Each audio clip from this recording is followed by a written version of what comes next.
नमस्कार बंधुरा आमार चैनेले आपनादेरके स्वागत जानाई। आज के चिकेन विथ वेजिस এই রেসিপির জন্য আমাদেরকে কড়াতে একটুখানি তেল নিতে হবে। এরপর এর মধ্যে গোটা জিরে ফোড়ন দিতে হবে।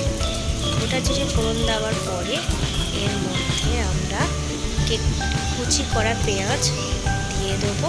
আমি এখানে একটা পেঁয়াজ ইউজ করেছি। কিছুক্ষণ এটা নাড়ার পরে একটু যখন লাল লাল হয়ে আসবে তখন আমরা এর মধ্যে কুচি করা আদা এবং রসুন পেস্ট দিয়ে দেব। তারপর আবার একটু নেড়ে নেব। তারপর এর মধ্যে আমরা ভেজিটেবলস দিয়ে দেবো। আমি এখানে গাজর, আলু এবং বরবটি ইউজ করেছি। আপনারা আপনাদের পছন্দ মতো ভেজিটেবলস দিতে পারেন। কিছুক্ষণ এটাকে নেড়ে নিয়ে তারপর আমরা ঢেকে রেখে দেবো কিছুক্ষণের জন্য। তারপর একটু পরে আবার 2-3 মিনিট পরে খুলে এর মধ্যে একটুখানি স্বাদ মতো নুন দিয়ে দিতে হবে। দিয়ে একটু নেড়ে নিয়ে তারপর এর মধ্যে 1 চা চামচ হলুদ গুঁড়ো, 1 চা চামচ লঙ্কার গুঁড়ো,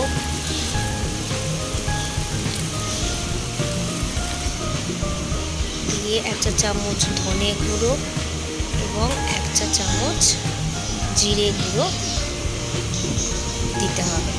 দিয়ে এটাকে ভালো করে নেড়ে নিয়ে আবার এটাকে কিছুক্ষণের জন্য ঢাকা দিয়ে রাখতে হবে।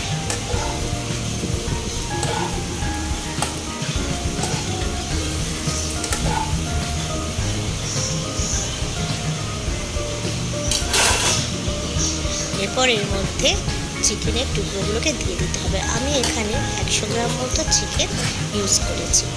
আপনারা আপনাদের পছন্দ মতো ভেজিটেবলস ইউজ করতে পারেন, আপনাদের পরিমাণের মতো আপনারা চিকেন ইউজ করতে পারেন।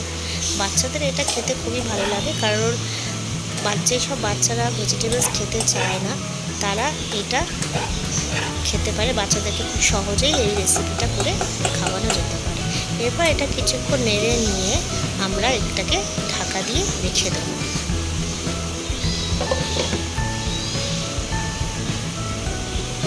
কিছুক্ষণ পরে আবার 10 মিনিট পরে আমরা ঢাকাটা খুলব।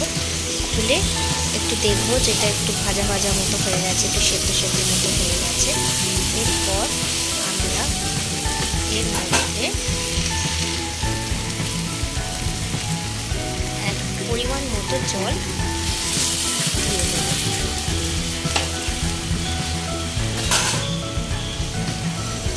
তারপর আবার একটুখানি নেড়ে এটাকে কিছুক্ষণের জন্য একটুখানি ঢেকে রেখে দিতে হবে।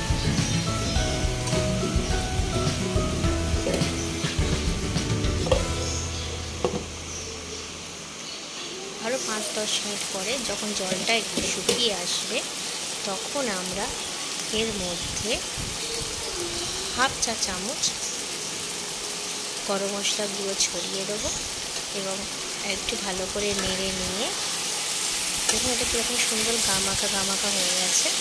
একটু ভালো করে নেড়ে নিয়ে এরপর এর মধ্যে আমরা একটু ড্রাই তিল দিয়ে দেবো। এটা দিলে খুবই টেস্টি লাগে খেতে। আপনারা অবশ্যই এটা ট্রাই করবেন বন্ধুরা এবং জানাবেন যে এই রেসিপিটা কেমন হয়েছে। এটা প্রায়